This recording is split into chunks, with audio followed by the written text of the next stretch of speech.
The Water Task Force has the challenge of trying to come up with a lot of research and solutions to regulating water, and NTV's Steve White has an update on their progress so far. Agriculture, it's the lifeblood of the state, and it's the reason why we're not been in a big recession like the rest of the nation.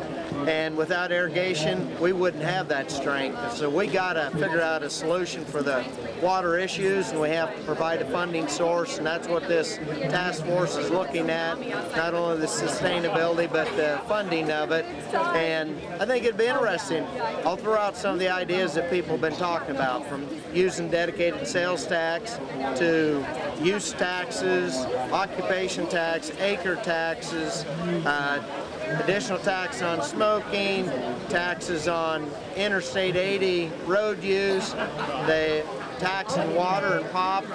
And just throw you an example, if you take the national average on the amount of water people drink, and if you put 10 cents a bottle on it, would generate $21 million in the state of Nebraska. No kidding. Now, I've talked with some folks on this committee, and they agree that that funding component is going to be critical. But for those who haven't followed this, explain why it is we're going to need some dollars when we're talking about water.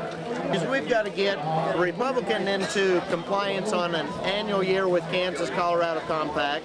We've got the Blues Compact with Kansas and Nebraska, and then you look at the cooperative agreement in the Flat region, and we're just in phase one. Phase two will be much worse and harsher on either shutting off acres that are being irrigated or creating ways to store water in times of surplus. And the other thing we forget is, obviously, we're talking about agriculture and irrigation, but you've got municipal uses of water, industrial uses, and the wildlife folks certainly have interest, and it's not easy finding solutions that work for everybody, right? Absolutely not. And what you got to remember, Lincoln, Omaha get all their water for the city out of Platte River. I got to the point I say a healthy river system is a healthy groundwater system, and it's a healthy state. At what point do you hope to finalize this and come up with some recommendations that we can then act on during the next session? We've got meetings through the first 10 days of December. We hope to have the report done at that time, be able to get it released to the public.